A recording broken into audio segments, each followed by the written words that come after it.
ప్రభు నామానికి మహిమ కలుగును గాక. హల్లెలూయా. రండి మన దేవుని యొక్క వాక్యములకు వెళ్దాం. పరిశుద్ధ గ్రంథంలో నుండి బైబిల్ తీసుకొచ్చిన దేవుడు కూడా 16వ కీర్తన 11వ వచనం. 16వ కీర్తన 11వ వచనం. జీవ మార్గమును నీవు నాకు తెలియజేసేదవు, నీ సన్నిధిని సంపూర్ణ సంతోషం కలదు, నీ కుడి చేతిలో నిత్యము సుఖములు కలవు. చిన్న ప్రార్థన. ప్రేమ కనికరము కలిగిన మా తండ్రి, మీ ఘనమైన గొప్ప నామమునకు స్తోత్రాలు వందనాలు చెల్లిస్తున్నాను. నీవు సజీవుడైన దేవుడు, నీవు మాట్లాడే దేవుడు.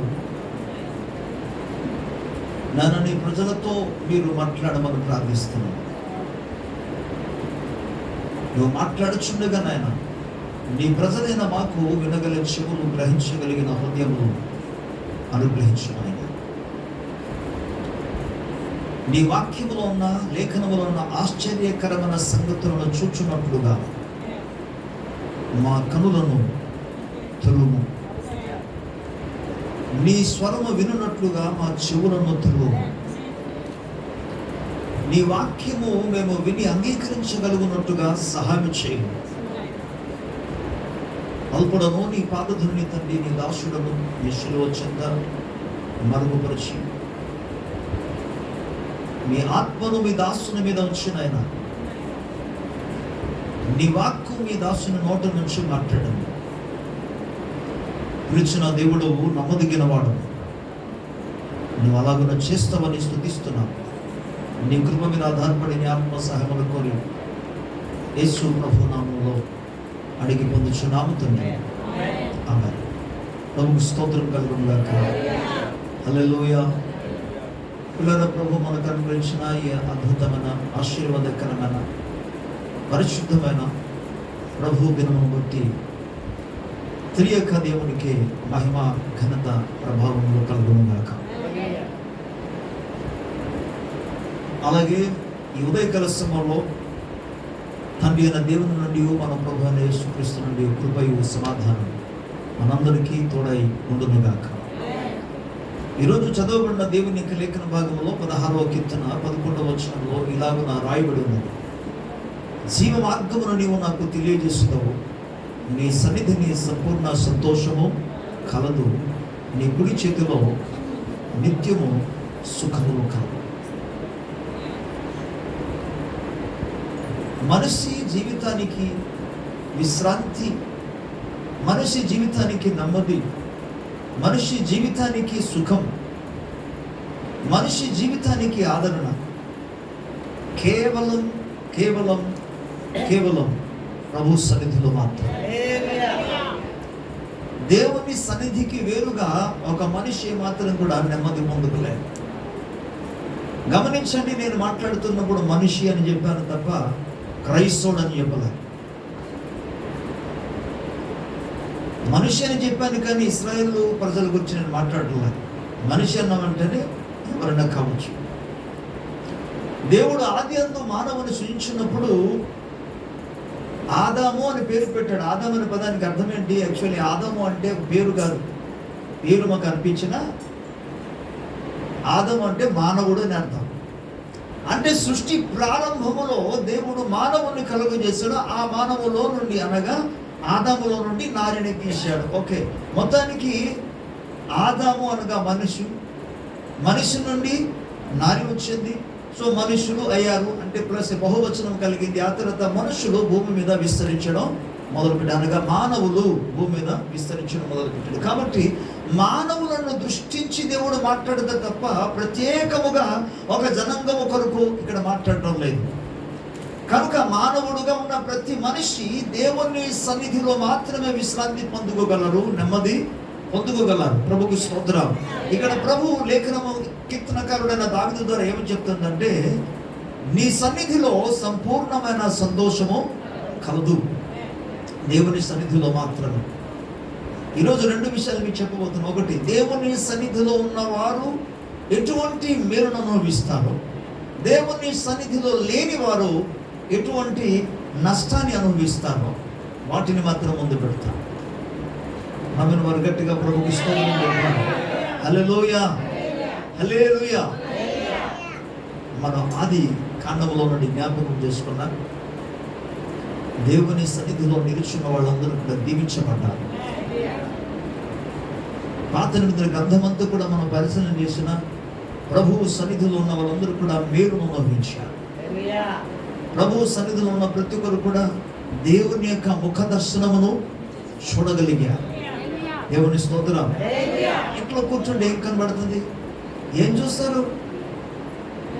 ఇంట్లో కూర్చుంటే చాలా మంది చేసే పని ఏంటి? టీవీ చూస్తారు, న్యూస్ చూడవచ్చు, లేకపోతే ఇంకా ఏవో చూడవచ్చు. అది లేదంటే మీ ఇంట్లో ఉన్న వారి ముఖాలు చూస్తారు. అది కాదు, బయటికి వెళ్ళారు అనుకోని బయట ఉన్న ఇరుగు పొరుగు వారి ముఖాలు చూస్తారు. వారు ముఖాన్ని చూస్తే నీకు వచ్చే ప్రయోజనం ఏంటి? మీకు వచ్చే లాభం ఏంటి? కానీ దేవుని ముఖ దర్శనమును చూడగలిగితే, అంటే ఆయన సంధికి వెళ్తే కదా ఆయన ముఖ దర్శనం చూడగలం. ఆయన ముఖ దర్శనమును చూడగలిగితే, అసలు లేఖనం సెలవిస్తుంది, ఆయన వాక్యము వెల్లడకు తోడనే వారికి వెలుగు. ప్రభుకు స్తోత్రం. అంటే దేవుని వాక్యము వెల్లడి అవనే తోడనే వెంటనే వారికి వారి ముఖం మరి అన్నడును వారికి వెలుగు కలిగింది. నంబర్ 1. అండ్ రెండోదిగా వారి ముఖం మరి అన్నడును. అంటే దేవుని సన్నిధిలో మాత్రమే, దేవుని ముఖమును చూచినప్పుడు మాత్రమే, ఆయన ముఖ దర్శనం కలిగినప్పుడు మాత్రమే ఆశీర్వాదం కలుగుతుంది. మనుషుల ముఖాన్ని, అందుకే ఒక్కొక్కసారి కొద్దిగా అన్యజనులకు వచ్చి ఆలోచన చేసిన, ఆ ఉదయం లేచి పలానా వ్యక్తి ముఖం చూశానండి ఆ రోజంతా అనుకుంటారు.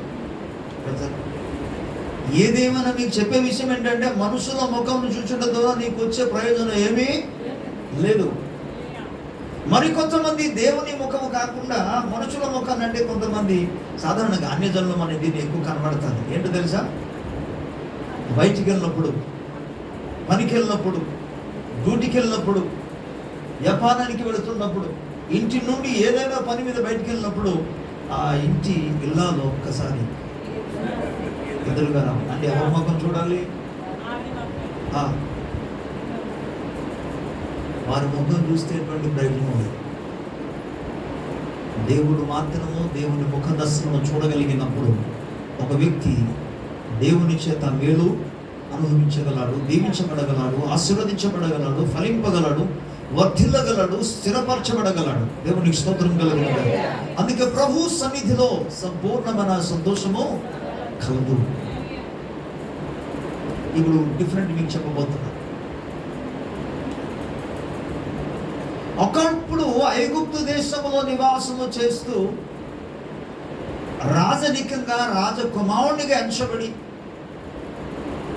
ఐగుప్తు ప్రజలందరికీ కూడా ఒక విధంగా చెప్పాలంటే ఏలుబడి చేస్తూ ఉంటున్న ఈ వ్యక్తి కొన్ని కారణాలను బట్టి భయంతో వణికిపోయాడు. ఎంత భయం వచ్చిందంటే, అయ్యో బాబాయ్, ఈ వార్త కానీ రాజుగారికి తెలిస్తే నన్ను చంపిస్తాడని భయంతో వణికిపోయాడు. భయంతో వణికిపోయి ఆగాడా? నిర్గమకాండంలో మనకేం చెప్తుందంటే, ఆగిపోవడం కాదు, వాడు అక్కడి నుండి పారిపోయాడు. అంటే ఆ రోజుల్లో, ఆ దినాలలో మనుషుల ముఖం చూసిన వెంటనే ఎవరు ఏమంటారో, ప్రత్యేకముగా రాజు ముఖంలో కనబడ్డాను అనుకోండి, అతడు కన్నా చూశాను అనుకోండి, ఇక నా పని అంతే. తనకు ఉన్న భయం ఏంటంటే నన్ను చంపేస్తాను. ఇటువంటి భయము దిగులుతో ఉన్న ఒక వ్యక్తి, గమనించండి, నేను తేడా చెప్తున్నాను. ఆ దినాలలో నేను మోషే గురించి మాట్లాడుతాను. ఆ దినాలలో మోషే దేవుని సన్నిధిలో కాకుండా, దేవుని ముఖ దర్శనము కాకుండా, మనుష్యుల ముఖమును మనుషుల సన్నిధిలో ఉండటం మూలముగా అతనికి భయము పట్టి పిలుస్తుంది. అందుకే ఆయన పారిపోయాడు, మిద్యాన దేశానికి వచ్చాడు, మిద్యాన దేశంలో నివాసం చేస్తున్నాడు. మొత్తానికి ప్రభు కనికరం చూపించాడు, అతని మీద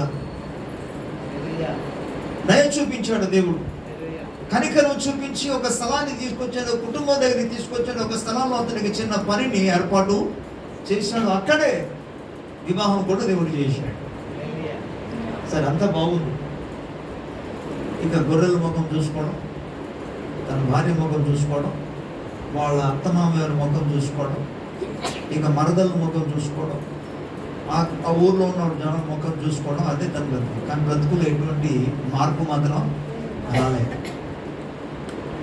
నేను మళ్ళీ చెప్తున్నాను, నీవు మనుషుల సన్నిధిలో ఉండి మనుషుల ముఖాన్ని చూసుకున్నా వారి మూలముగా నీకు ఎటువంటి ప్రయోజనం లేదు.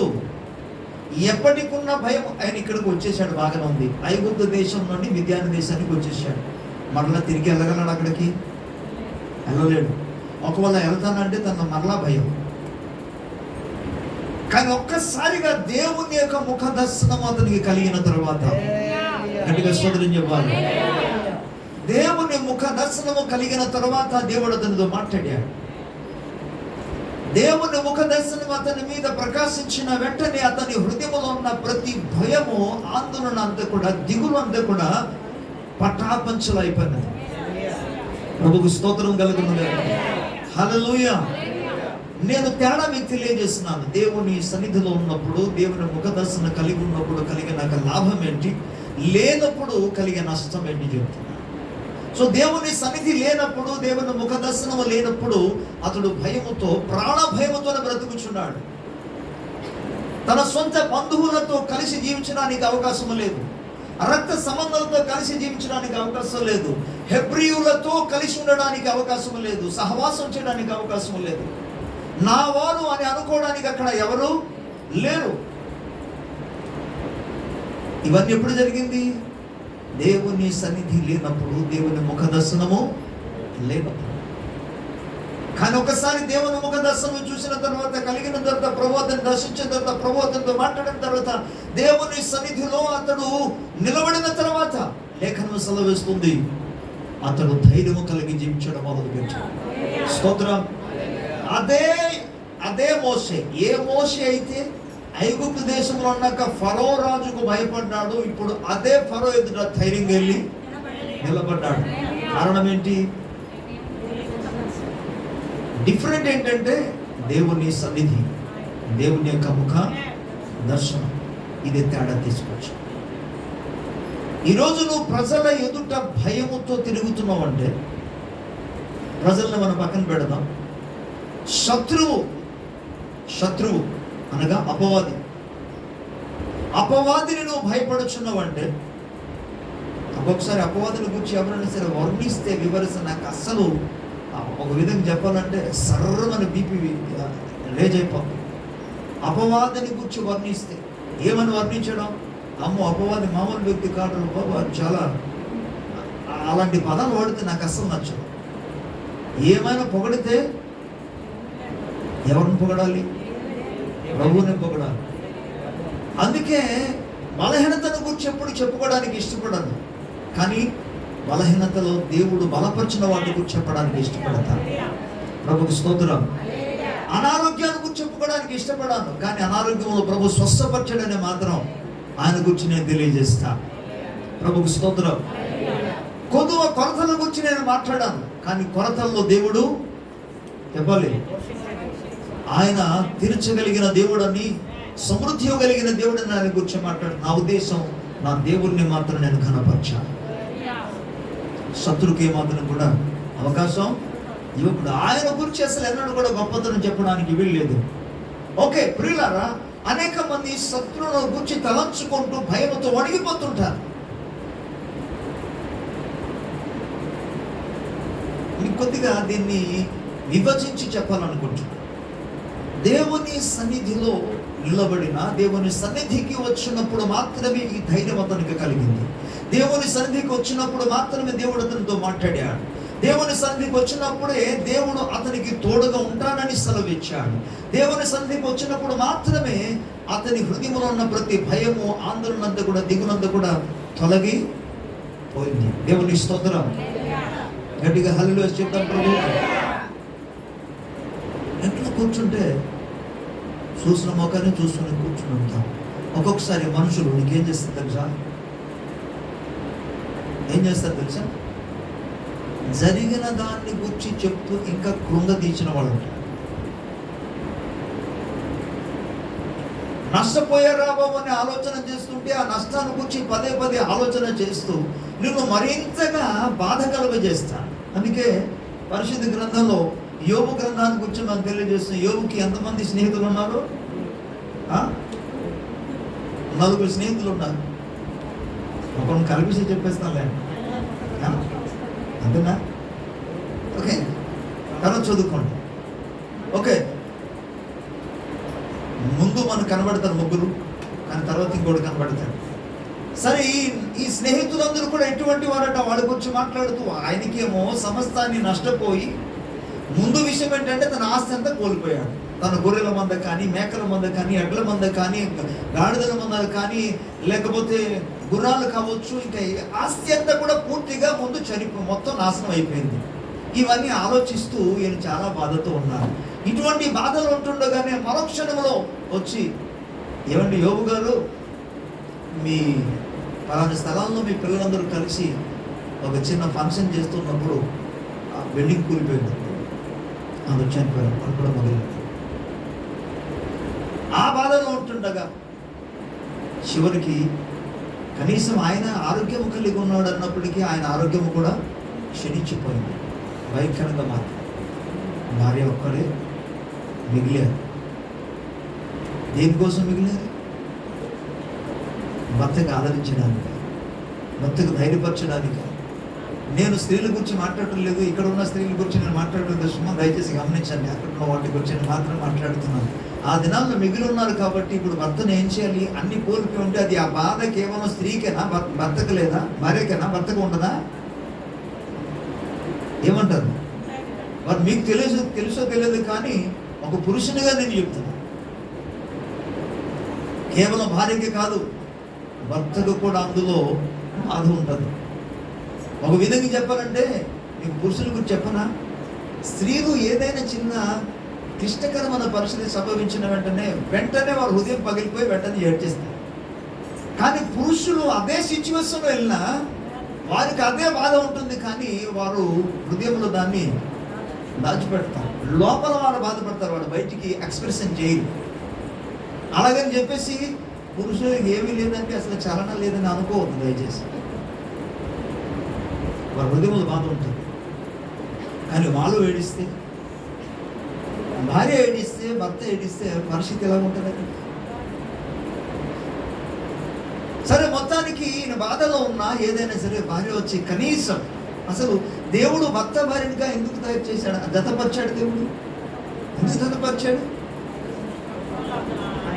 ఆది కాండంలో రాయబడిన ప్రకారముగా సాటి అయిన సహకారిని, అంటే సహాయము.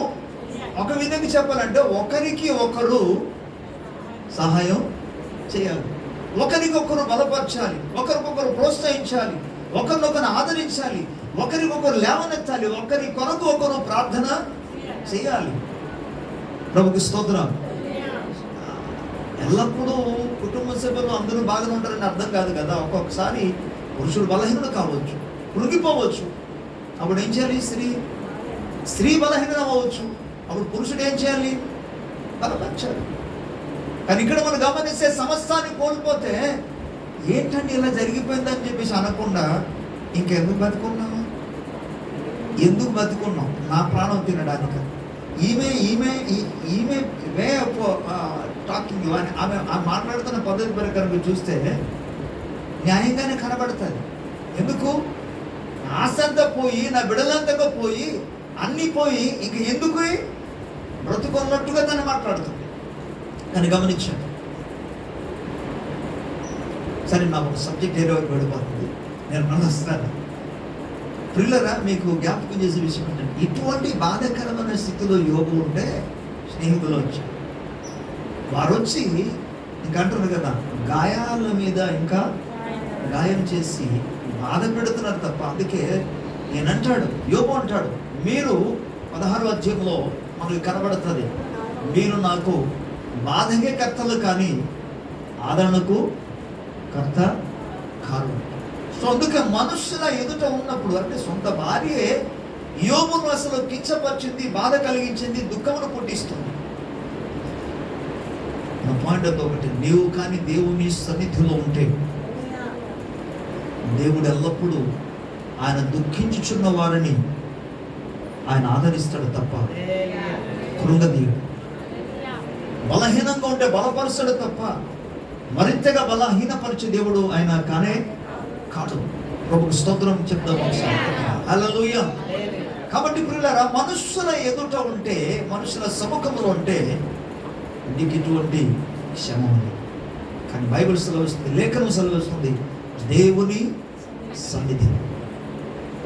కనుక ఈ యొక్క మోషే ఒకప్పుడు భయముతో పారిపోయిన మోషే దేవుని సన్నిధి ఒక్కసారి అతడు పొందుకున్న తర్వాత, ఆయన ప్రసన్నత చూచిన తర్వాత, ఆయన ముఖమును దర్శించిన తర్వాత అదే రాజు దగ్గరికి వెళ్ళి ధైర్యంగా నిలబడ్డాడు. బహుశా నేను అనుకుంటున్నాను, ఫరో రాజు అతను చూసిన వెంటనే ఆశ్చర్యపడి ఉంటాడు. ఇదేంట్రా, నన్ను చూసి నన్ను కూర్చి విని పారిపోయిన వ్యక్తి మళ్ళా తిరిగి వచ్చాడు. ఎక్కడి నుండి ధైర్యం వచ్చింది? అసలు తన ప్రాణం రక్షించుకోవడమే అది ఒక సమస్యగా ఉంటే ఈయన ఇప్పుడు ఎంతమంది ప్రాణం రక్షించడానికి వెళ్ళారు చూడండి. అక్కడ తన్ను కూర్చి అనేక మంది, అసలు అందుకే అంటారు, నా పరిస్థితి బాగాలేదు నేను వచ్చి ఏం చేస్తానండి అని అనేక మంది అంటారు కదా. ఇప్పుడు మోసే పరిస్థితి కూడా అదే విధంగా ఉంది. ఒక్కటి తన ప్రాణం కాపాడుకోవడానికి పరిస్థితి బాగాలేక ఆయన పారిపోయాడు. అలాంటి వాడు ఇంకొకటి ఏం సాయం చేయగలడు? అలా ఊహించుకుంటున్నావేమో నువ్వు. దేవుని సన్నిధిలో నువ్వు సమయం కేటాయిస్తే, దేవుని ముఖ దర్శనం చూడగలిగితే, నా గురించి నేను చూసుకోవడానికి సరిపోతుంది అన్న నిన్ను దేవుడు అనేకులకు ఆశీర్వాదకరంగా మార్చగలడు. దేవుని స్తోత్రం. నమ్మిన వారు గట్టిగా స్తోత్రం చెప్పాలి. హల్లెలూయా. జీవితంలో ఎప్పటికైనా ఎన్నటికైనా ఇతరులకు ఎల్లప్పుడూ దీవెనకరంగా ఉండాలి. దయచేసి ఇది అర్థం చేసుకోండి. ఇతరులకు ఎప్పుడైనా సరే, ఏ విధము చేత అయినా సరే, దేని మూలంగా అయినా సరే, మన ఇతరులకు ఆశీర్వాదకరంగా ఉండాలి. చూసారా, తన్ను తాను తప్పించుకోవడానికి పారిపోయిన వ్యక్తిని ఒక్కసారి ప్రభు దర్శనము కలిగిన తర్వాత, ప్రభు సన్నిధిలో కనబడిన తర్వాత, ప్రభువును చూచిన తర్వాత, ఆయన సన్నిధికి వచ్చిన తర్వాత, ఇప్పుడు వేల కొలది కాదు, లక్షల కొలది ప్రజలకు ఆయన ఆశీర్వాదకరంగా మారిపోయారు. ఎక్కడైతే భయపడ్డాడో ఆ భయపడిన వ్యక్తి ఎదుటే ధైర్యంగా నిలబడి మాట్లాడడం మొదలు పెట్టాడు. డిఫరెంట్ చూసారా? దేవుని సన్నిధి లేనప్పుడు, దేవుని ముఖ దర్శనం లేనప్పుడు పారిపోయాడు. కానీ ముఖ దర్శనం కలిగిన తర్వాత, ప్రభు సన్నిధికి వచ్చిన తర్వాత ఇప్పుడు ధైర్యంగా నిలబడ్డాడు. ప్రభుకి స్తోత్రం. కొద్దిగా డివైడ్ చేసి మీకు చెప్తాను. దేవుని సన్నిధిని గురించి విభజించి మీకు చెప్తాను. ఒకటి, ప్రభు ముఖ దర్శనం చూడడమే ప్రభు యొక్క సన్నిధిలో ఉండడం అనేది ఫస్ట్. బట్ మన పాత నిబంధన గ్రంథంలో మనం చూడగలిగితే, దేవుని స్తుతించుట ద్వారా మన దేవుని సన్నిధిలో ఉంటున్నామని చెప్పడానికి రుజువు దేవుని స్తుతించుట. బికాస్ లేఖనం 84వ కీర్తనలో ఏమి రాయబడిందంటే, ప్రభువా అని అంటాడు, నీ మందిరంలో ఉండిన వారు ధన్యులు, వారు నిత్యము నిన్ను స్తుతించుదురు అని పదాన్ని. అంటే ప్రభువును ఎవరైతే స్తుతిస్తున్నారో వారు ప్రభు సన్నిధిలో ఉన్నారని అర్థం. లేకపోతే ప్రభువును స్తుతించడానికి వెళుచున్నప్పుడు వాడు ప్రభు సన్నిధిలోనికి వెళుచున్నాడని అర్థం. ఇంకా మీకు చెప్పాలంటే, దేవుడు స్తుతుల మీద ఆశీనుడన్న దేవుడు. కనుక నీవు ప్రభు సన్నిధికి వెళ్ళడం అనగా స్తుతించుట ద్వారా ప్రభు సన్నిధికి నువ్వు వెళుచున్నావు. ఇంకొక విధంగా చెప్పాలంటే, నువ్వు స్తుతించుట ద్వారా ప్రభు సన్నిధిని నువ్వు తీసుకొస్తున్నావు, రప్పిస్తున్నావు. ఏం చేయడం ద్వారా? నువ్వు ప్రభువును స్తుతించుట ద్వారా. నువ్వు దేవుని గురించి, నేను కేవలం ప్రభు సన్నిధి గురించి మాత్రం మాట్లాడుతున్నాను. వాటి మూలంగా వచ్చే లాభం ఏంటి, కలిగిన లేకపోతే కలిగిన నష్టం ఏంటి, వాటి గురించి మనకు తెలియజేస్తాను. సో ప్రభు సన్నిధిలో ప్రభువును స్తుతించినప్పుడు 50 కీర్తన మనకు స్పష్టంగా చెప్తుంది. 23వ వచనం, స్తుతి యాగం అర్పించువాడు నన్ను మహిమపరచుచున్నాడు, నేను వానికి దేవుని రక్షణ కలుగజేసినట్లుగా వాడు మార్గమును సిద్ధ. అంటే ఏ వ్యక్తి అయితే ప్రభువును గూర్చి స్తుతిస్తున్నాడో, ఆరాధిస్తున్నాడో, కొనియాడుతున్నాడో, ప్రతిగానాలు చేస్తున్నాడు, కీర్తనలు పాడుచున్నాడు, పాటలు పాడుచున్నాడు, ఈ వ్యక్తి దేవుని కొరకు వచ్చున్నట్లుగా, ఆ సింహాసనం దగ్గరకు వచ్చినట్టుగా ప్రభు కొరకు ఒక సింహాసనాన్ని సిద్ధపరుస్తున్నాడు. ప్రభు వచ్చి ఏం చేస్తాడట? నేను వచ్చి వానికి రక్షణ. గట్టిగా స్తోత్రం చెప్పాలి ప్రభుకి. అక్కడ ఏమన్నాడు తెలుసా? నేను వచ్చి. ఎక్కడికి వస్తాడట దేవుడు? 2 విషయాలు మనం గమనించాలి. One thing, We have to go to the presence of the Lord.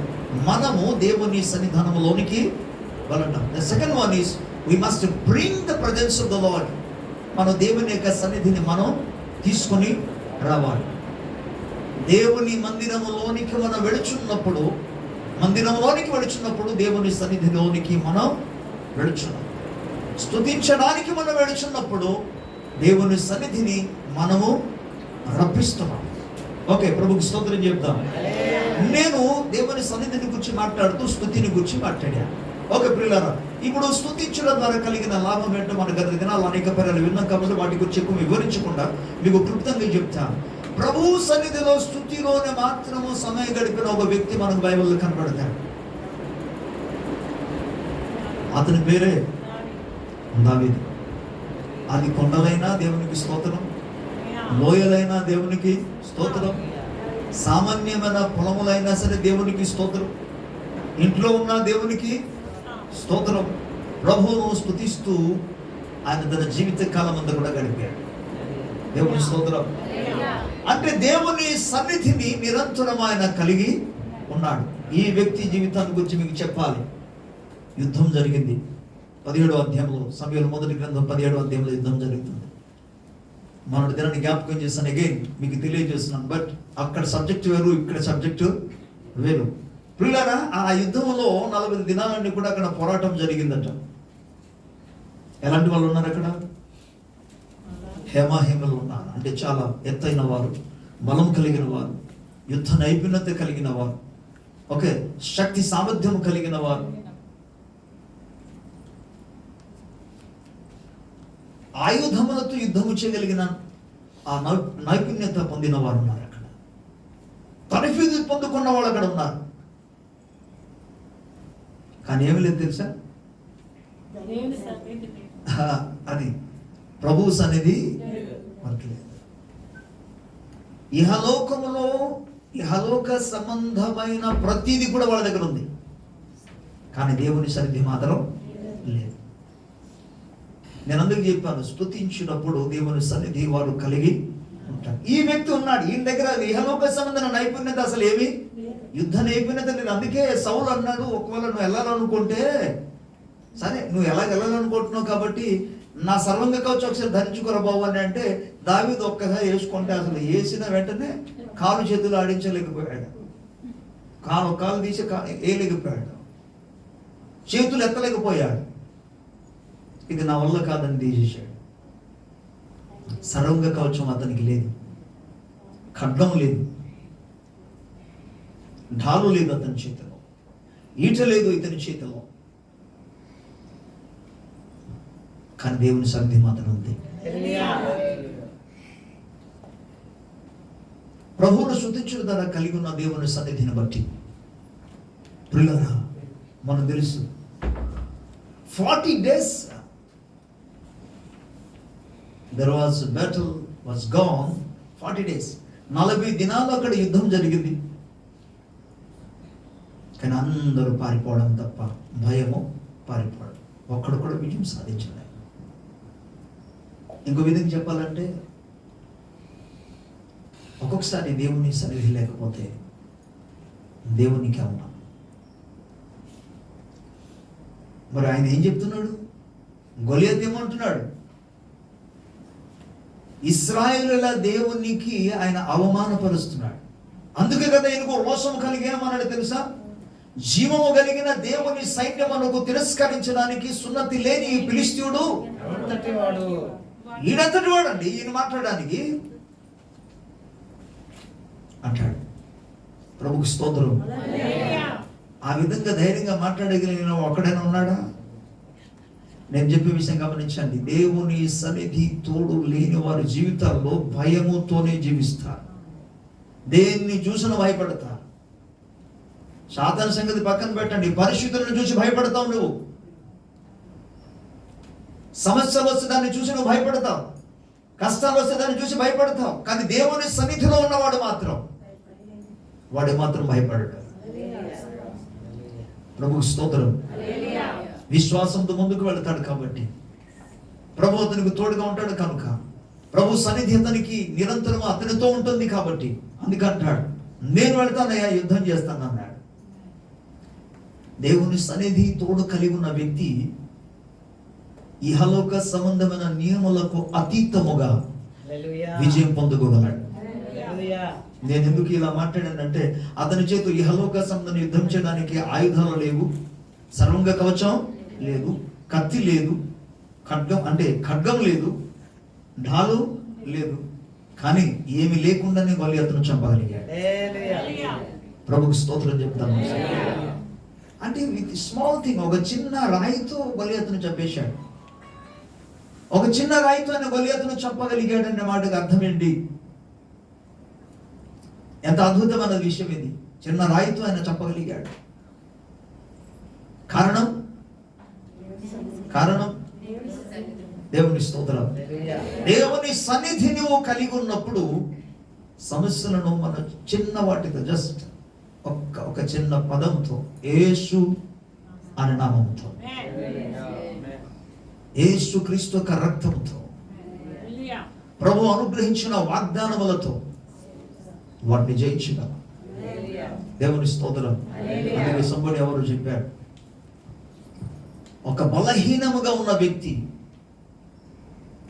దేవుని సముఖంలో బలహీనంగా ఉన్న ఒక వ్యక్తి మోకరిస్తే బలంగా ఉన్న దెయ్యం అంట గడగడ వణుకుతూ పారిపోద్ది. దేవుని స్తోత్రం. ఈ దేని బట్టి? దేవుని సన్నిధి. చూసారా, దేవుని సన్నిధి లేకపోవడం మూలంగా ప్రకృతి సంబంధమైన యుద్ధములలో, భౌతికంగా జరుగుతున్న యుద్ధంలో భౌతికంగా వారిని చూస్తూ భయముతో వణుకుతూ ఎవ్రీడే, ఈ లోపల అసలు వాళ్ళ భార్యల గురించి పిల్లల గురించి ఆలోచిస్తూ వాళ్ళు ఎంత వణికిపోయారో. ఏమీ కాకుండా వెళ్ళాడు, ఒక్క వ్యక్తి ప్రభు పేరిట నిలబడ్డాడు, యుద్ధము యెహోవాదని ప్రకటించాడు, ఘన విజయం సాధించాడు. 40 రోజులను ఇశ్రాయేలు ప్రజలు జయించలేని వ్యక్తిని ఒక్క క్షణంలో, ఒక విధంగా చెప్పాలంటే ఒక్క క్షణంలో అతన్ని ఓడించగలిగాడు. ఓడించడం మాత్రం కాదు, అతన్ని మార్చాడు. ప్రభుకు స్తోత్రం. ఇక్కడ జరిగిన విషయం తెలుసా? ఎన్ని వేల మంది ఇశ్రాయేలు ప్రజల సైన్యం ఉన్నారో అది నాకు తెలియదు, కానీ వారి గుండెల్లో ఉన్న భయం అంతా కూడా ఒక్క వ్యక్తియే పారద్రోలాడు. ఎందుకంటే గొలియాతు పడిపోయిన వెంటనే అవతల ఉన్న ఫిలిష్తీయుల సైన్యం పారిపోయారు. వారు పారిపోవడం చూసి అంటే కుక్క పారిపోతే వెనక తరిమినట్లుగా ఇశ్రాయేలు ప్రజలు ఇప్పుడు తరమడం మొదలు పెట్టారు. దేవుని బిడ్డలారా, దేవుని సన్నిధిలో సంపూర్ణ సంతోషం, దేవుని సన్నిధిలో సంపూర్ణమైన ధైర్యం మనకు కలదు, బలము కలదు. లేనప్పుడు జరిగిన పరిస్థితి చూడండి. ప్రకృతి పరంగానే, ఇహలోక సంబంధంగా, భౌతికంగానే అనేకమైన పరిస్థితులు మనం ఎదుర్కొంటున్నప్పుడు వాటిల్లో ఒకవేళ తలకిందులు అయిపోతున్నాయి. అంటే ఒక విధంగా చెప్పాలంటే కొట్టిమిట్టులు ఆడుతున్న వారు అనేక మంది ఉంటారు పరిస్థితులతో. నాకు యుద్ధం లేదంటారా మీరు? నాకు యుద్ధం ఉంది, ఆల్రెడీ యుద్ధంలో ఉన్నాను. నేను భయపడటం లేదు.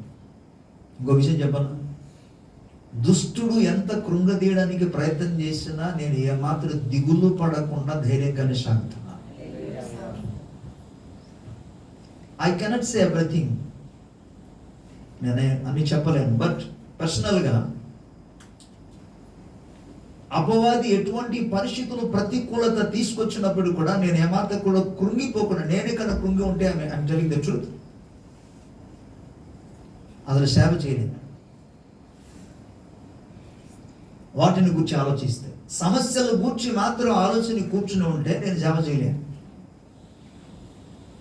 కానీ ప్రభు వాక్యం ఏం చెప్తుంది తెలుసా? మీ చింత యావత్తు చెప్పండి, మా దేని గురించి చింతపడదురా బాబు, ముందు ప్రార్థన చెయ్యి. ఫిలిప్పీ 4:6-7 ప్రకారముగా దేని గురించి చింతపడకూడదు, కానీ ప్రతి విషయంలో దేవునికి ప్రార్థన విజ్ఞాపనల చేత కృతజ్ఞత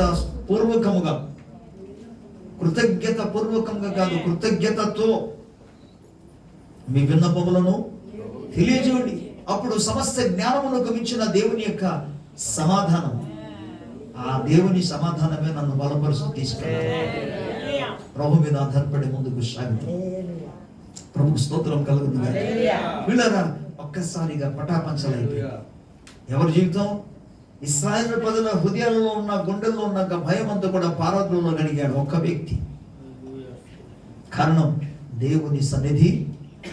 వేల కొలది సైన్యం ఉన్నారు, కానీ దేవునికి వచ్చిన సన్నిధి లేకపోవడం మూలంగా భయంతో వణిగిపోయారు.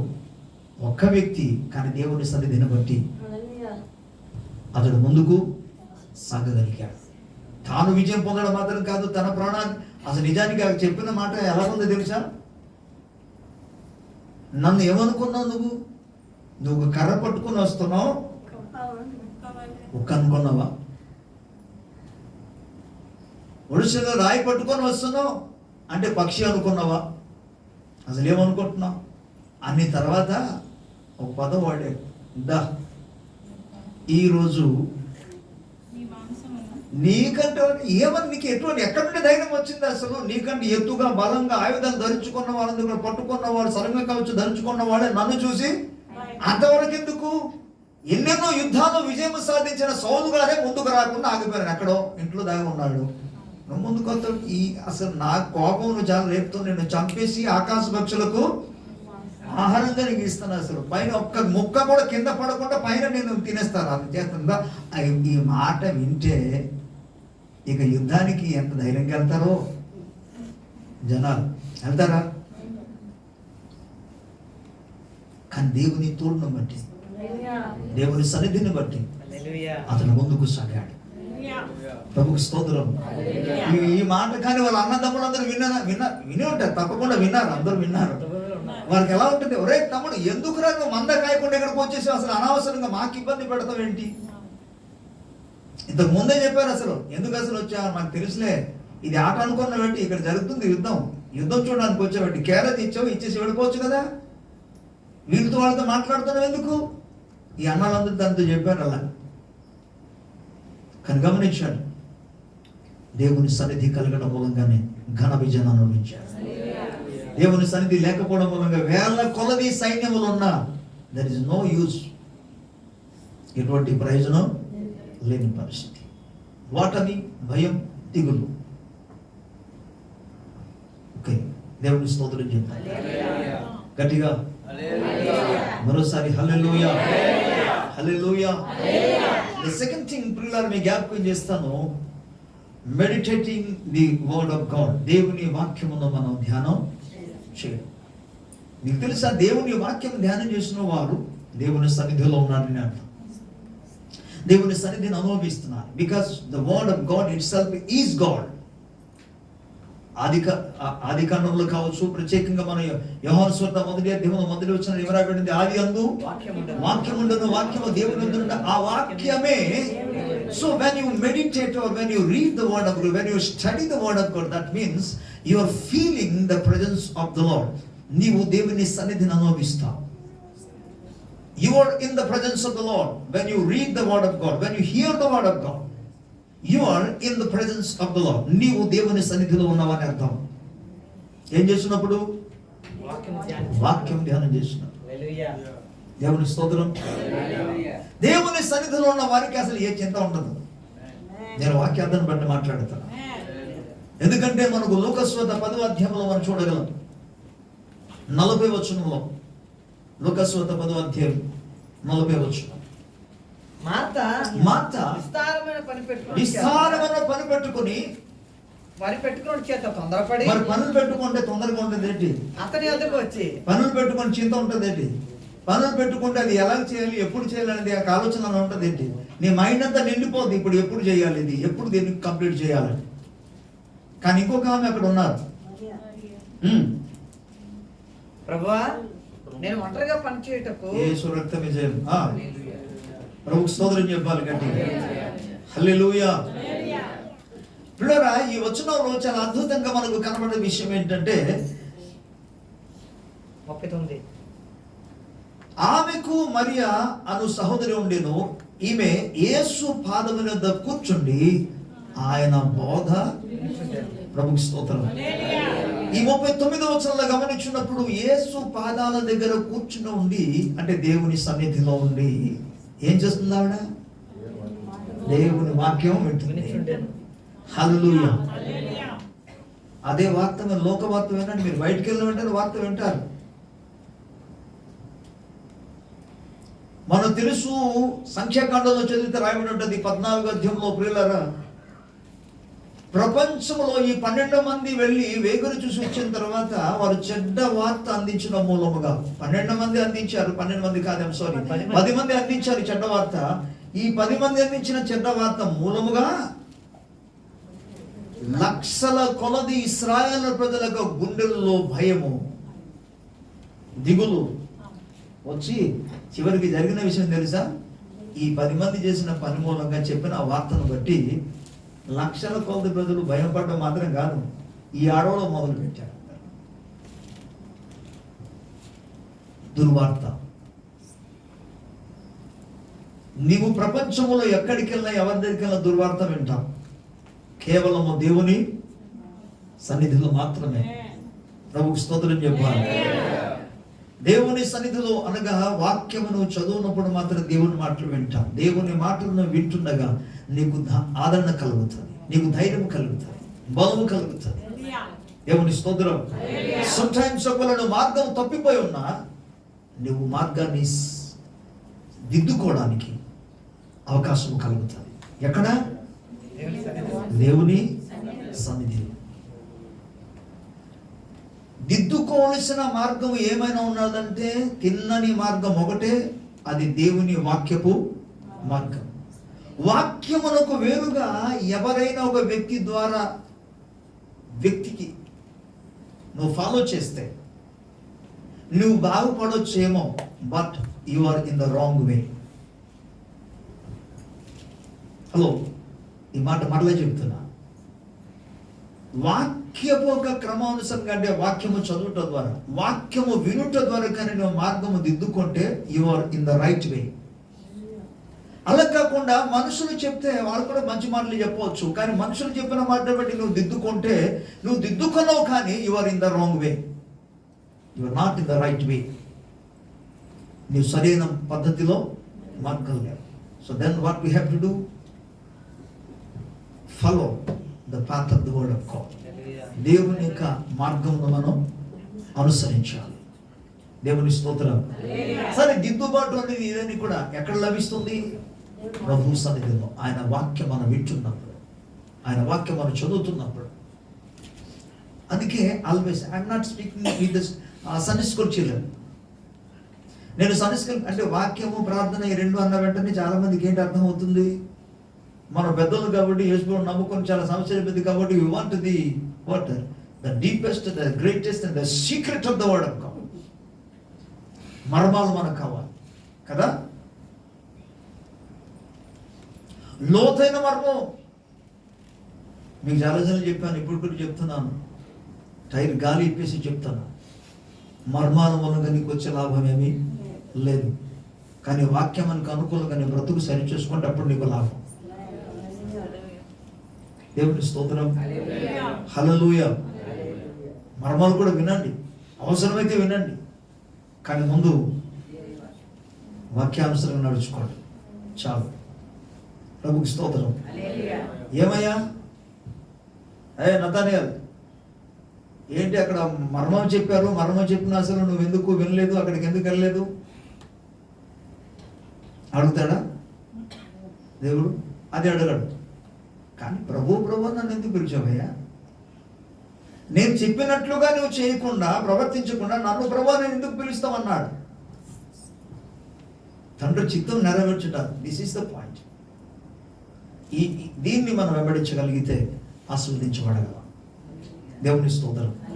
ఓకే, సో సెకండ్ మీకు జ్ఞాపకం చేసే విషయం ఏంటంటే, మనం దేవుని వాక్యం ధ్యానం చేస్తున్నప్పుడు, లేదా చదివినప్పుడు, లేక విన్నప్పుడు, we are in the presence of the lord.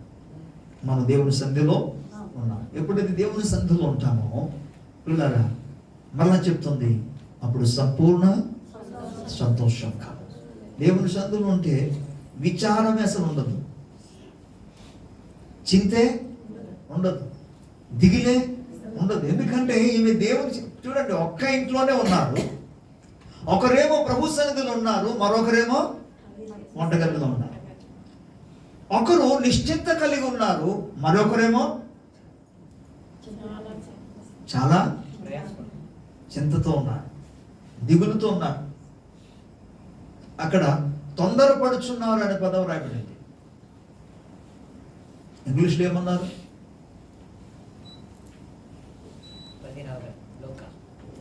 అంటే మీరు బైబిల్ తెరవటం లేదా? ఇంగ్లీష్ బైబిల్ కంబడా? ఆ వచనం అంతా చదువు. But Martha was cumbered about much serving and came to him and said, Lord, dost thou not care that my sister hath left me to serve alone? Bid her therefore that she help me.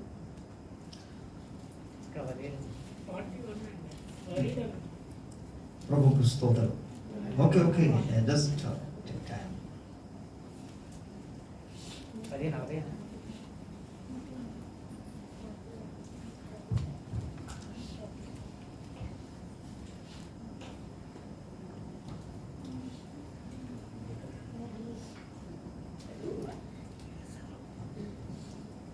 Yes right. 40 వచనంలో ఉంది. ఈ 40 వచనంలో cumbered అనే పదాన్ని వాడాడు. నేను just ఈ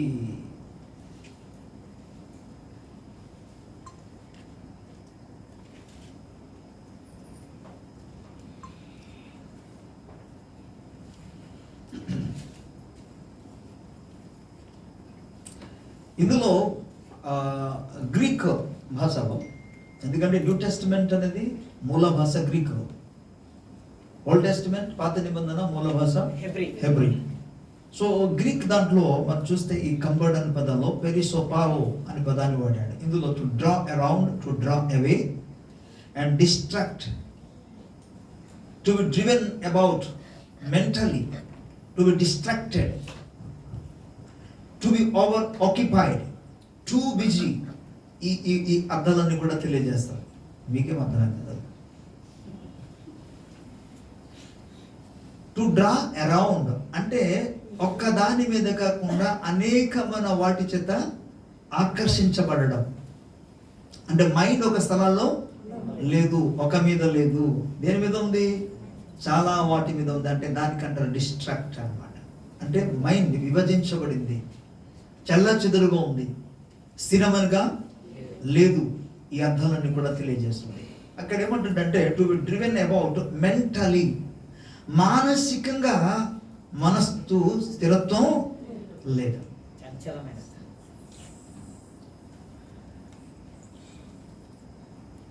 to be over occupied అంటే ఏదో ఒక దాని చేత అది ఆక్యుపై చేయబడింది, దాని స్వాధీనంలోనికి వెళ్ళిపోయింది, దాని ఆధీనంలోనికి వెళ్ళిపోయింది. దేని చేత? ఏదో ఒక దాని చేత కాదు, చింత చేత, దిగులు చేత, పనుల చేత తన మైండ్ అంతా కూడా ఆక్యుపై చేయబడింది. ఇది మార్త చేస్తున్న పని. దేవుని బిడ్డలారా, మరి ఇవన్నీ ఏమీ లేకుండా హాయిగా, అరే దేవుని సన్నిధిలో సంపూర్ణ కానీ దేవుని సన్నిధిలో సంపూర్ణ సమాధానము కలదు, సంపూర్ణ నెమ్మది కలదు, సంపూర్ణ శాంతి కలదు దేవుని శాంతి. ప్రభు స్తోత్రం చెప్తాం. సో నేను మాట్లాడేది ఏంటంటే దేవుని సన్నిధి అనగా ఇక్కడ మనకు తెలియజేస్తుంది దేవుని వాక్యమును మనం ధ్యానం చేస్తున్నప్పుడు, చదువున్నప్పుడు, వింటున్నప్పుడు మన దేవుని సన్నిధిలోనికి వస్తున్నాము. దేవుని సన్నిధి మూలముగా మనకు ఆదరణ కలుగుతుంది, సమాధానం కలుగుతుంది, నెమ్మది కలుగుతుంది. ప్రభువు స్తోత్రం. హల్లెలూయా. అండ్ మూడోది చెప్పి నేను ముగిస్తాను. ప్రియులారా, దేవుని సన్నిధిలోనికి వెళ్ళటం అనగా మరో అర్థం ఏంటంటే మన ప్రభు సన్నిధిలో ప్రార్థన చేయటమే. వాటి మూలంగా వచ్చే లాభం ఏంటి, నష్టం ఏంటి చెప్తున్నాను. మార్త జీవితం ఎలాగుంది? కలివిలుగా ఉంది.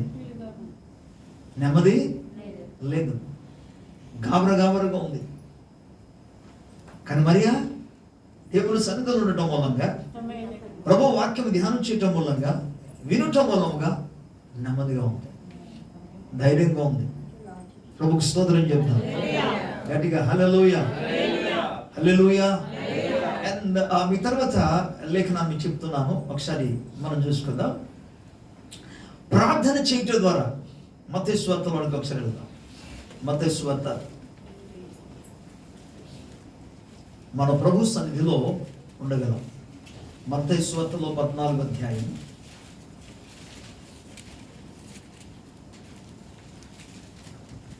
మత్తయి సువార్త 14వ అధ్యాయం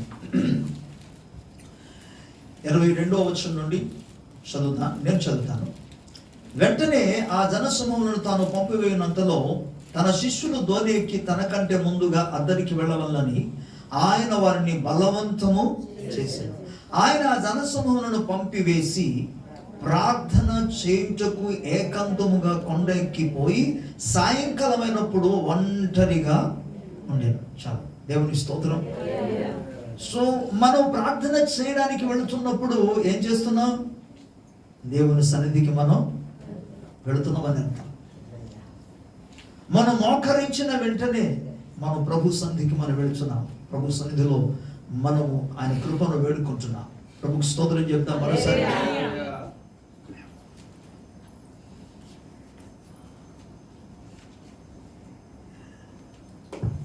వీటి ద్వారా మీకు తెలియజేస్తున్న ఒక ప్రముఖమైన విషయం ఏంటంటే, ప్రార్థన చేస్తున్న ద్వారా దేవుని సన్నిధిలో అవుతున్నారు. దేవుని సన్నిధి మూలంగా కలిగే లాభం, సన్నిధి లేకపోవడం మూలంగా ఉండే యొక్క నష్టం, ఈ రెండే మీకు చెప్తున్నాను ఈరోజు.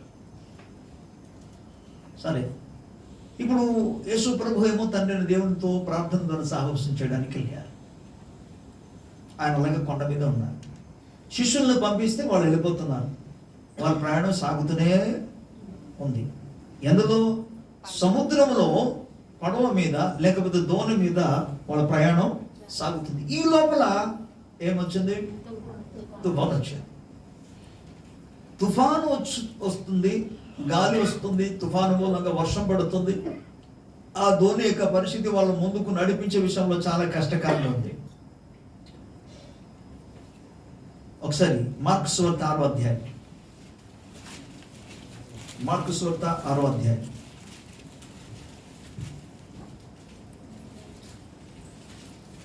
45వ వచనం నుండి రాయబడింది, కానీ నేను కేవలం ఆ 46వ వచనం నుండి చదువుతున్నాను.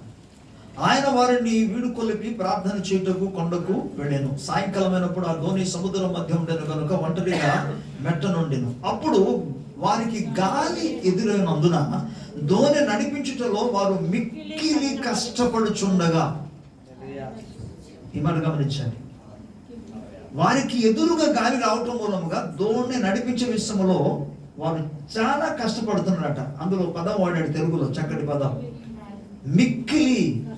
అంటే మామూలు కష్టాలు కాదు అది.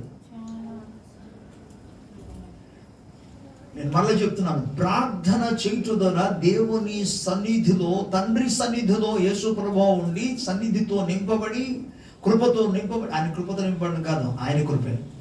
కాబట్టి దేవుని సన్నిధి కలిగి ఉన్న, తండ్రితో సహవాసం చేసి వస్తున్న యేసు ప్రభువు యొక్క పరిస్థితి ఎలా ఉంది? అసలు సహవాసము లేకుండా, ప్రార్థన లేకుండా, దేవుని సన్నిధులు లేకుండా ప్రయాణం చేస్తున్న వాళ్ళ పరిస్థితి ఎలాగుంది? వారికి ఎదురుగా వస్తున్న గాలి, వారు ఎదుర్కొంటున్న తుఫాను, వాటిని దాటి వెళ్ళలేకపోయారు. నిజానికి అక్కడ అనుభవం కలిగిన వాళ్ళు ఉన్నారు. దోణి నడిపించడంలో మంచి అనుభవం కలిగిన వాళ్ళు ఉన్నారు. ఆ అనుభవం ఏదో 1 సంవత్సరం అనుభవం కాదు, కొన్ని సంవత్సరాల అనుభవం కలిగిన వారు. సముద్రంలోనే జీవనం గడిపిన వారు వీళ్ళు. ఒకరు కాదు, ఇద్దరు కాదు, 4 ఉన్నారు. కానీ ఈ 4 పరిస్థితి బైబిల్ ఏం చెప్తుంది? ఇంతమంది ఉన్నా వారు దోణి నడిపించలేకపోతున్నారు. నడిపించే విషయంలో మిక్కిలి కష్టపడుతున్నారట.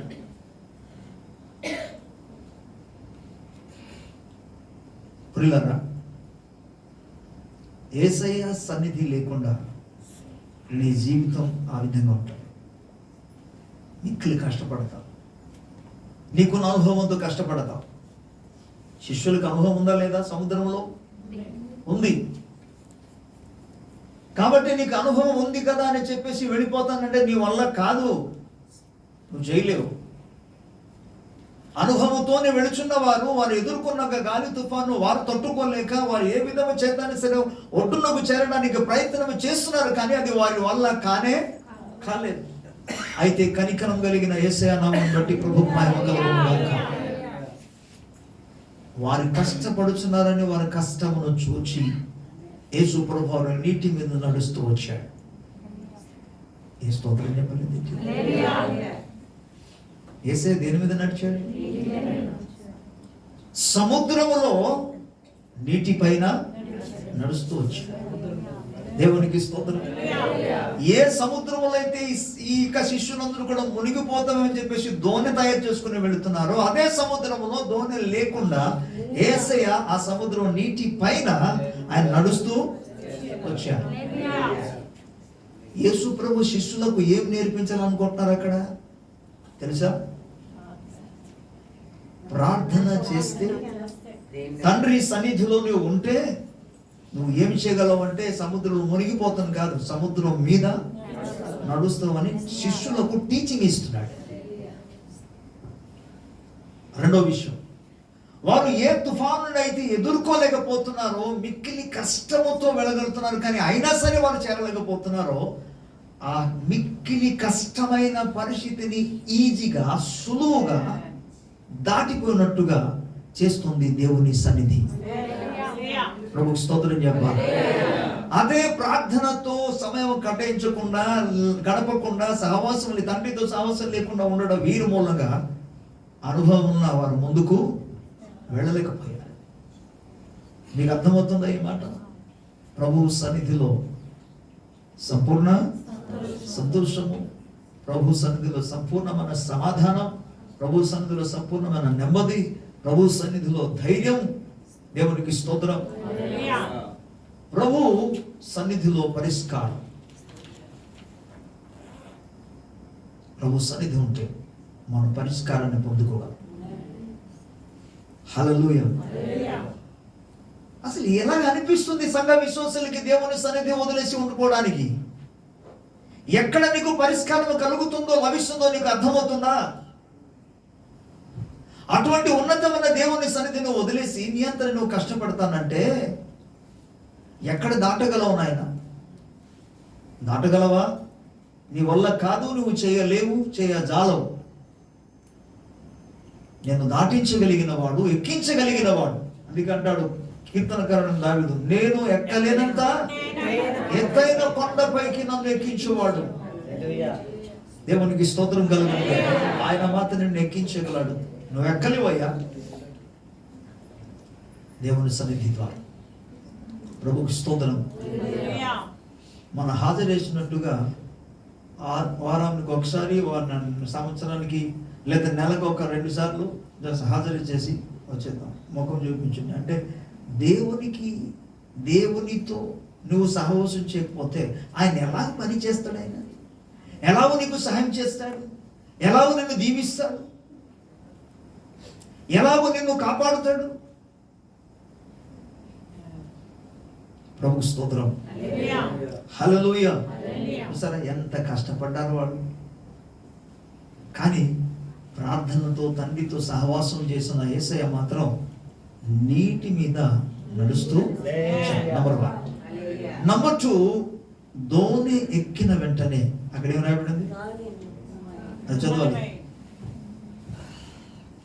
Praise the Lord. అద్భుతమైన పదాలు రాయబడింది కానీ అవన్నీ ఇప్పుడు వివరించడానికి సమయం లేదు. 48వ వచనంలో ఇలాగ రాయబడింది, అప్పుడు వారికి గాలి ఎదురైనందున దోణి నడిపించడంలో వారు మిక్కిలి కష్టపడుచుండగా ఆయన చూచి రాత్రి ఇంచుమించు 4వ జామున సముద్రం మీద నడుచుచూ వారి యొద్దకు వచ్చి, అరే భయపడిపోతున్నారు కదా అని చెప్పేసి, ఈ తుఫాను కదా వచ్చి వాళ్ళని భయపెడుతుంది, గాలి కదా వచ్చి వాళ్ళని భయపెడుతుంది అని చెప్పేసి ఆ తుఫానుకు ముందుగా వెళ్ళాడు, ఎదుర్కొని వెళ్ళాడు.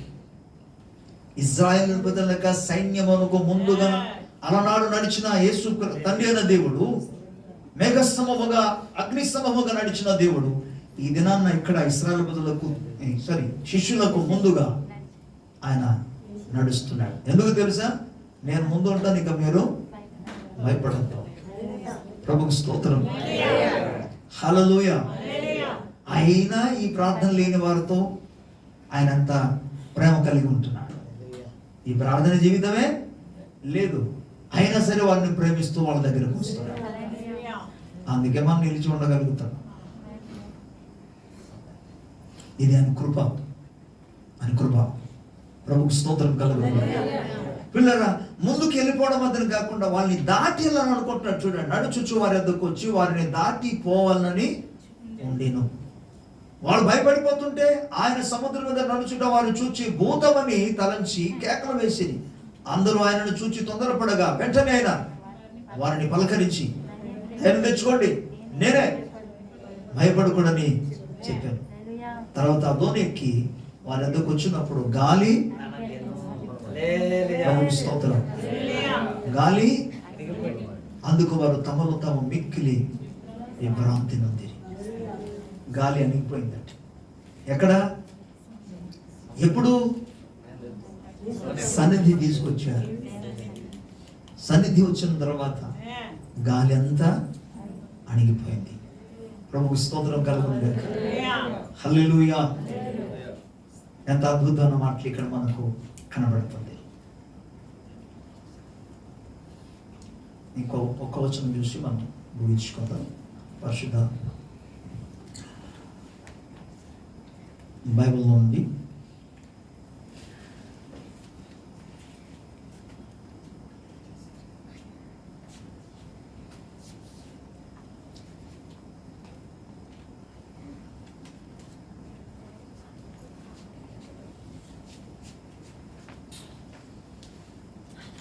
యోహాను సువార్త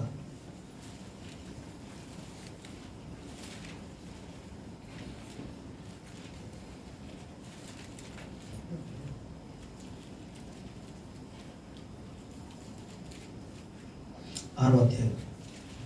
ఇక్కడ కూడా సేమ్ సిచ్యువేషన్ రాబడింది, కానీ చిన్న చిన్న తేడా ఇక్కడికి అక్కడికి ఉన్న లేఖనాలు మీకు చూపిస్తున్నాం. 6వ అధ్యాయం 16 వచనం నుండి రాబడింది. బట్ మన చివరి వచనం అంటే 20-21 వచనం మాత్రం మనం చదువుకుందాం. అయితే ఆయన నేనే, భయపడకూడని వారితో చెప్పాను. కనుక ఆయన ఆయనను దోణి మీద ఎక్కించుకున్నకు వారు ఇష్టపడి వెంటనే ఆ దోణి వారు వెళ్ళుచున్న ప్రదేశమునకు చేరిన. ప్రభుకు స్తోత్రం.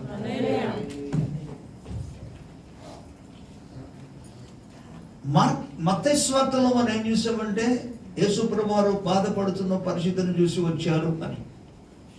మార్కు సువార్తలో వారు మిక్కిలి బాధపడుతున్నారు కనుక వారికంటే ముందుగా నడవడానికి ప్రయత్నం, సముద్రం మీద నడుస్తూ ఇంకా వారికంటే ముందుగా దాటిపోవాలనుకున్నారని చూసాం.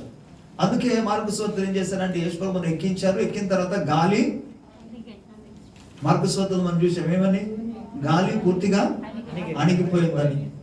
ఓకే, కానీ యోహాను సువార్తలో మనం చదువుకోవడం ఏంటంటే గాలి అణిగిపోవడం మాత్రం కాకుండా వారు చేరుకోవలసిన స్థలానికి, లేఖనంలో ఎంత అద్భుతంగా రాయబడిందని, చేరుకున్నారు కాదు, ఆ వచనం మరోసారి చదవండి. దాని పాయింట్ మీరు చూడండి. ఆ దోణి వారు వెళ్ళుచున్న ప్రదేశమునకు చేరెను. మరోసారి చదువుతారా?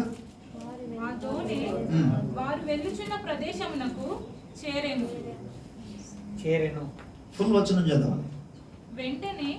అది నాకు కావాలి. I need that. అందుకే ఆ వచనం కొరకు ఎదురు చూశాను నేను. వెంటనే దేవునికి స్తోత్రం చెప్పాలి. హల్లెలూయా. అంటే యేసుక్రీస్తు ప్రభువును వారు ఎంత ఆలస్యముగా ఎక్కించారో అంత ఆలస్యంగా ఆగారు. కానీ ఎప్పుడు ఎంత వెంటనే అంటే ఎంత త్వరగా యేసు ప్రభువును ఎక్కించారో అంత త్వరగా. ఇంతకుముందు జరిగిన విషయం ఏంటి? వారు మిక్కిలి, కానీ ఇప్పుడు ఏం జరిగింది? వెంటనే. గట్టిగా స్తోత్రం చెప్పాలి. వెంటనే. వా, అద్భుతం. ప్రభు సన్నిధిలో సంపూర్ణ సంతోషం, సంపూర్ణ సమాధానం, సంపూర్ణ ధైర్యం, ప్రైజ్ ది లార్డ్, సంపూర్ణమైన పరిష్కారం. ప్రియులారా, దేవుని సన్నిధి లేకపోవడం వల్లగా ఎంత భయమో, దిగులు, దుఃఖమో, కష్టమో. అదే సమయంలో దేవుని సన్నిధిలో ఉన్నప్పుడు ఎంత త్వరగా ప్రకృతిని సహితం అధిగమించి వారు చేరుకోవాల్సిన స్థలానికి చేరుకోగలిగారు. నేను మాట్లాడుతున్నంతా కూడా ప్రభు సన్నిధి. సో దేని మూలంగా ప్రభు సన్నిధి కలుగుతుంది? నంబర్ 1, మన ప్రభువును స్తుతించుట ద్వారా. ఓకే, నంబర్ 2, దేవుని వాక్యమును మన మరియా మాటల గురించి డిఫరెంట్ మనం చూసాం. దేవుని ముఖదర్శనం చూశారు ఎవరు? మోషే. తద్మూలంగా ఎంత విజయం సాధించగలిగారు. ఆయన మాత్రం కాదు, అనేక మందిని బానిసత్వం నుండి విడిపించగలిగాడు. దేవునికి స్తోత్రం. నేను తర్వాత మీకు జ్ఞాపకం చేశాను, దేవుని సన్నిధిలో మన ప్రార్థన ద్వారా మన దేవుని సన్నిధిలో చేరగలుగుతున్నాం. దావీదు జీవితాన్ని జ్ఞాపకం చేసిన ప్రభువును మనం స్తుతించడం ద్వారా అని దేవుని సన్నిధిని మనం రప్పిస్తాం. హల్లెలూయా, వండర్ఫుల్. పిల్లరా, ఇలాగున మన దేవుని సన్నిధిని మనం ప్రేమించగలిగితే, మన దేవుని సన్నిధిని ఆశించగలిగితే, దేవుని సన్నిధానంలో మనం వెళ్ళగలిగితే, జీవితంలో అన్ని కోణాలను కూడా మన విజయం పొందుతూ ముందుకు సాగగలం. Praise the lord. అప్పుడు దేవునితో సమస్తము సాధ్యమే. ఆమేన్. కళ్ళు మూసుకోండి, ప్రార్థన. కృప కలిగిన మా తండ్రి, మీ ఘనమైన గొప్ప నామానికి స్తోత్రాలు వందనాలు. ఇంతవరకు ప్రకటించబడిన దివ్య వాక్యములను ప్రతి హృదయంలో నాటబడిన ఆయన నీ సన్నిధిని వెతకడానికి ప్రభువా, నీ సన్నిధి కొరకైన ఆకలిని, నీ సన్నిధి కొరకైన దాహమును ప్రభువా నీ ప్రజల్లో పుట్టించు నాయన. నీ సన్నిధి కలిగిన ప్రతి ఒక్కరు కూడా తమ కంటే బలవంతులైన వారిని, తమ కంటే ఎత్తైన వారిని, తమ కంటే అనుభవశీలులైన వారందరి కంటేనైనా వారందరి మీద విజయము సాధించగలిగారు. భయపెడుచున్న వారి ముందే ధైర్యంగా నిలబడి వాటిని భయపెట్టగలిగారు. ప్రభు అయ్యా, నీ సన్నిధిని వెతికే భాగ్యం దయచేయి. ప్రార్థన ద్వారా వెతుకున్నట్టుగా, వాక్యము ద్వారా వెతుకున్నట్టుగా, స్తుతించడం ద్వారా వెతుకున్నట్లుగా నీ సన్నిధిలో నిలుచగలిగిన ఉన్నత భాగ్యాన్ని ప్రజలందరికీ అనుగ్రహించి మహిమా ఘనత ప్రభావాన్ని మీరు ఒక్కరే పొందుకోమని యేసు ప్రభు నామములో వేడుకొనిచున్నాము తండ్రి. Amen. God bless you all. ప్రభువును దీవించును గాక.